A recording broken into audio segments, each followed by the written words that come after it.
पचार रे लालनवा।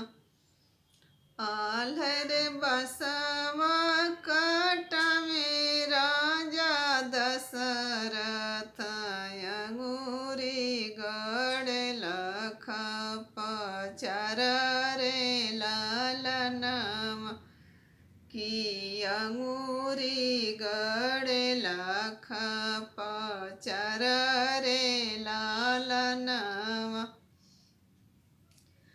अंगूरी दरदिया मरला राजा दशरथ। अंगूरी दरदिया मरला राजा दशरथ।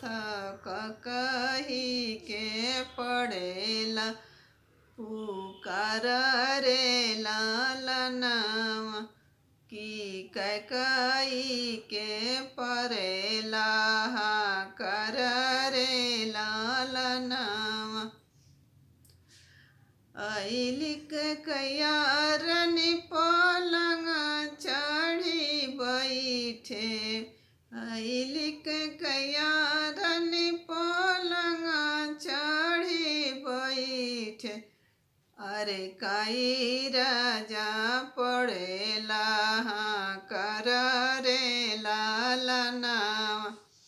की काई राजा पड़ेला कर रे लालनवा। अंगूरी दरदिया मरला रानी के कही। अंगूरी दरदिया मरला रानी के कही। की हमर दर्द हरी ले तू रे लालनवा। की हमर दर्द हरी ले तू रे लालनवा। की हमर दर्द हरी ले तू रे लालनवा। तू हमर दरदिया हरलू रानी के कही। हमर दरदिया हरलू रानी के कहू। की कुछऊ मांगना तू मांगू रे लालनवा। की कुछऊ मांगना तू मांगू रे लालनवा। हमर दरदिया हरलू रानी के कही। की कुछऊ मांगना तू मांगू रे लालनवा। काई मंगना हम मांगी राजा दशरथ। सब कुछु हमारो ही बने रे लालनवा। काई मंगना हम मांगी राजा दशरथ।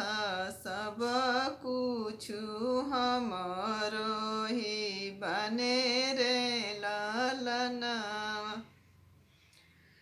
की सब कुछु हमारो ही बने रे लालनवा।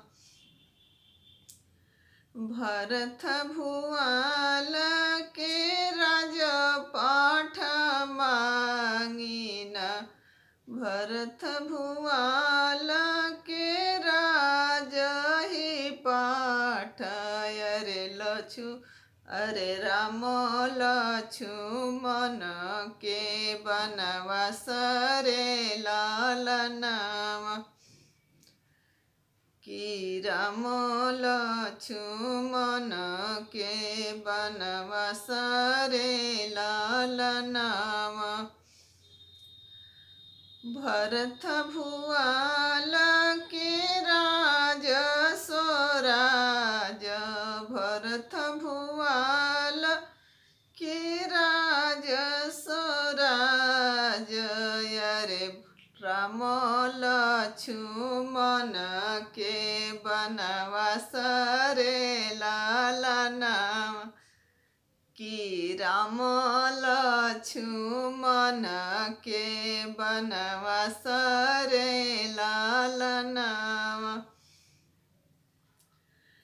ऐसन मंगन तू मंगलू के कई रानी ऐसन मंगन तू मंगलू के कई रानी मरेलू कर जावा में बड़ रे लालनावा